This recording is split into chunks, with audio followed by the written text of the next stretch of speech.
નમસ્કાર મિત્રો, hello education પર આપનું સ્વાગત છે। બિગ બ્રેકિંગ ન્યૂઝ મિત્રો મળી રહ્યા છે। વિદ્યા સહાયક ભરતી ધોરણ 6 થી 8 માટે સામાન્ય ભરતી માટેની જે પ્રતીક્ષા યાદી છે એનો પ્રથમ તબક્કો જાહેર થઈ ગયો છે। મીન્સ કે એનું કટ ઓફ છે એ વેબસાઇટ પર મુકાઈ ગયું છે। કટ ઓફ કેવી રીતે ડિક્લેર થયું છે વેબસાઇટ પર, કઈ રીતના ક્યાં સુધીના ઉમેદવારોને બોલાવેલા છે, આ તમામ વસ્તુ આપણે સૌપ્રથમ જોઈ લઈએ। સૌપ્રથમ ગૂગલ ક્રોમ કે કોઈ પણ બ્રાઉઝર ઓપન કરી સર્ચ બારની અંદર VSB DP ગુજરાત આપણું લખીને સર્ચ કરવાનું છે। પહેલી જ વેબસાઇટ આવશે એના પર ક્લિક આપવાનું છે। હવે વિદ્યા સહાયક સામાન્ય ભરતી માટે વેઇટિંગ રાઉન્ડ પડ્યો છે એની વેબસાઇટ આ છે, તો એ મેનુ પર ક્લિક આપીશું। ત્યાર પછી તમે જુઓ તો કટ ઓફ આપ્યું છે, એના માટે પ્રતીક્ષા યાદીનો જે પ્રથમ રાઉન્ડ છે એ આપેલો છે, એના પર ક્લિક આપીશું। આ રીતનું પ્રથમ રાઉન્ડનું કટ ઓફ ડિક્લેર થઈ ગયું છે।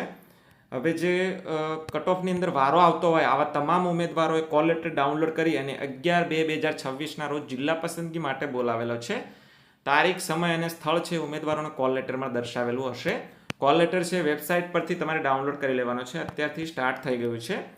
હવે કટ ઓફ કેવી રીતનું આપ્યું છે તમે જોઈ શકશો કે ઓપન કેટેગરી માટે પણ આપ્યું છે અને કેટેગરી માટે પણ આપ્યું છે।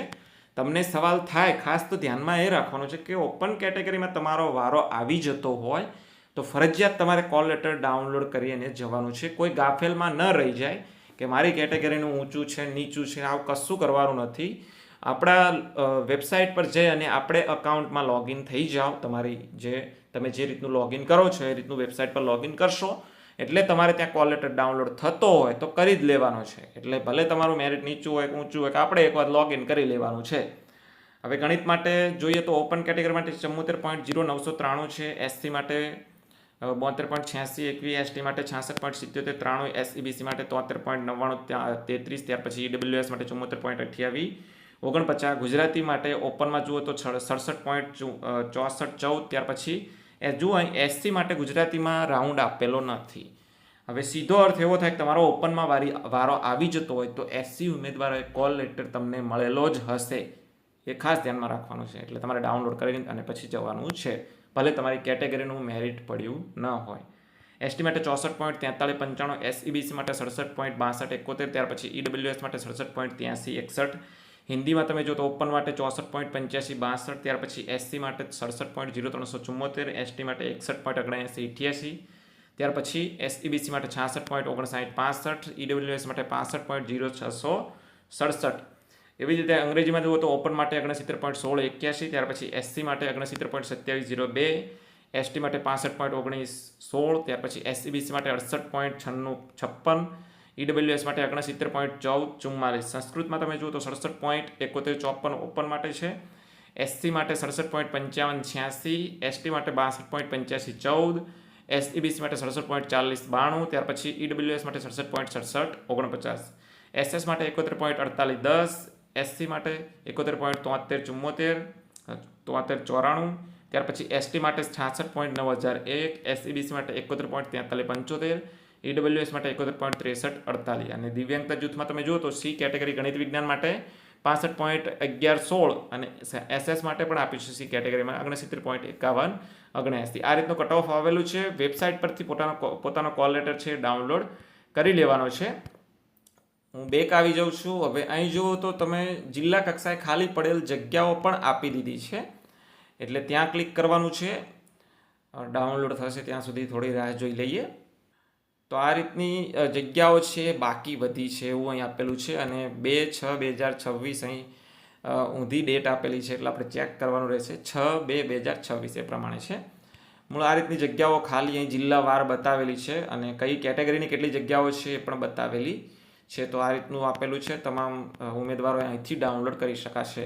તમારે કેટલા ઉમેદવારોને કટ ઓફની અંદર બોલાવેલા છે, ક્યાં નંબર સુધીમાં એ જાણવું હોય તો અહીં મેનુનું નિશાન આપ્યું છે, ત્યાં ક્લિક કરી અને પછી અહીં રિવાઇઝ ફાઇનલ મેરિટ લિસ્ટ આપેલું છે, એના પર ક્લિક કરશો એટલે અહીંથી જે ફાઇનલ મેરિટેજની જે આપેલી છે મેરિટ લિસ્ટ એની અંદર પછી તમારે ક્રમ નંબર નાખી અને જાણી લેવાનું છે કે કયા નંબર સુધીના ઉમેદવારોને બોલાવેલા છે। તો પ્રતીક્ષા યાદીના કટ ઓફની અંદર વારો આવી જતો હોય તો પછી લોગિન ગુજરાતી મીડિયમ આપ્યું છે એના પર ક્લિક કરી અને પછી જે પણ લોગિન વિગતો માગે છે લોગિન વિગતો નાખી અને લોગિન થઈ જવાનું છે અને કોલ લેટર ડાઉનલોડ કરી લેવાનો છે।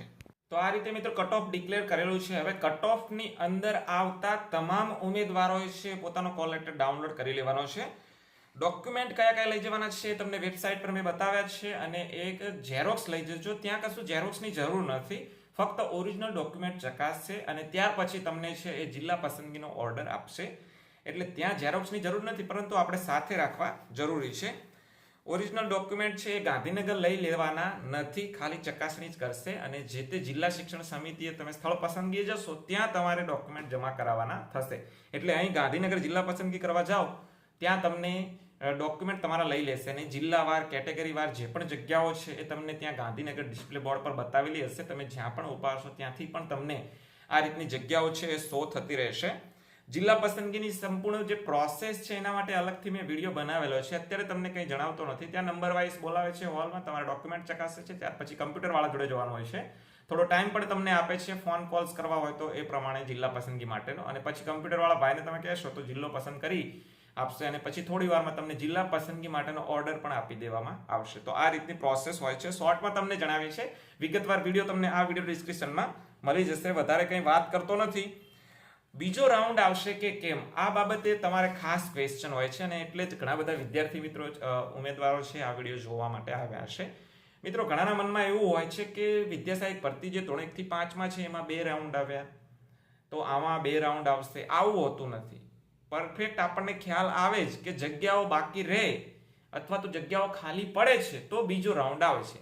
નવી ભરતી આવતા પહેલા જો જગ્યાઓ ખાલી પડે છે તો બીજો રાઉન્ડ આવશે. આ સીધી અને સટ વાત છે, આમાં કોઈ તર્ક વિતર્ક આવતા નથી. જગ્યાઓ ખાલી રહેશે તો બીજો રાઉન્ડ આવશે, બસ.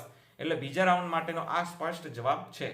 હવે મિત્રો કચ્છની સ્પેશિયલ ભરતીમાં જે ઉમેદવારો લાગી ગયા છે એવા ઘણા બધા ઉમેદવારોની કમેન્ટ્સ આવવાની શરૂ થઈ ગઈ છે કે બોન્ડ ભરવો પડશે કે કેમ, કેમ કે એમનો પણ આ વેઇટિંગ લિસ્ટની અંદર વારો આવી જતો હશે અને કચ્છમાં કાયમી નોકરી કરવી પડશે, ત્યાં જ બદલી કર્યા સિવાય આવે શરતે ભરતી કરેલી છે. એટલે ઘણા બધા ઉમેદવારો એવા હશે ક્રોસિંગ કરી અને પાછા વેઇટિંગ વાળી જે અત્યારે વેઇટિંગ રાઉન્ડ જાહેર કર્યો છે ભરતીમાં આવવા ઈચ્છતા હશે તો એમને બોન્ડ બાબતે સ્પષ્ટ. આમ તો મેં ઘણા બધા વિડીયોની અંદર કરેલી જ છે કે જો તમે સ્કૂલમાં એક વખત હાજર થઈ જાઓ છો ત્યાર પછી તમને બોન્ડ લાગુ પડે છે. બોન્ડ ભરવા માટે એનઓસી જોઈશે, 3 લાખનો બોન્ડ છે, એક એડવાન્સ પગાર એટલે 3,26,000 એટલું ચલણ થાય છે અને રાજીનામું. આ 3 વસ્તુ જ્યારે જિલ્લો પસંદ કરવા જાઓ ત્યારે સાથે રાખવાની થાય છે. ઓરિજિનલ ડોક્યુમેન્ટ તો તમારે જે તે જિલ્લામાં જે તે જિલ્લા પંચાયત એટલે કચ્છ જિલ્લા પંચાયતથી પાછા પણ લેવા પડશે. એટલે ઓરિજિનલ ડોક્યુમેન્ટની ચકાસણી ગાંધીનગર થશે. તો આ રીતનું છે. બોન્ડ બાબતે સ્પષ્ટતા તમને મળી ગઈ હશે. મિત્રો એક બીજી પણ વાત છે કે તમને કમ્ફર્ટેબલ આવી ગયું હોય કચ્છની અંદર તો પ્લીઝ આ રીતનું રિપીટેશન ના કરશો, કેમ કે ફરી પાછો કચ્છનો વેઇટિંગ રાઉન્ડ આવશે તો એમાં પાછા ઘણા બધા ઉમેદવારો જઈ શકશે. તો આ રીતનું છે. આજના વિડીયોની અંદર બસ આટલું જોવાનું છે. મિત્રો વિડીયો ગમે હોય તો ચેનલને સબસ્ક્રાઇબ કરી દેશો. વિદ્યા સહાયક ભરતી બાબતે A to Z વિડીયો મારી ચેનલ પર મુકાયેલા છે. 200 ઉપર વિડીયોઝ છે મૂકેલા છે. વિદ્યા સહાયક ભરતીનું સ્પેશિયલ પ્લે લિસ્ટ બનાવેલું છે તો એ પણ મારી ચેનલ પર તમને મળી જશે. વિડીયોના ડિસ્ક્રિપ્શનમાં લાગતા વળગતા જે વિડીયોઝ છે એ પણ મળી જશે. શાળા પસંદગી બાબતે કઈ બાબતો ધ્યાનમાં રાખવી, હાજર થવા બાબતે છે, ઓરિજિનલ ડોક્યુમેન્ટ કયા લઈ લે છે, કઈ જગ્યાએ કઈ રીતની પ્રોસેસ છે, સંપૂર્ણ મિત્રો વિદ્યા સહાયક ભરતીની જાહેરાતથી લઈ જે ઉમેદવાર છે એ હાજર સ્કૂલમાં થઈ જાય, નોકરી કરતો થઈ જાય ત્યાં સુધીના A to Z વિડીયો બનાવેલા છે. તો આ રીતનું છે. વિદ્યા સહાયક ભરતી રિલેટેડ વિડીયોઝ અને અપડેટ છે મારી ચેનલ પર આવતી રહે છે. ચેનલ પર નવા હોય તો ચેનલને સબસ્ક્રાઇબ કરી દેશો. વિડીયો સારો લાગે તો તમામ મિત્રો સુધી અવશ્ય શેર કરશો.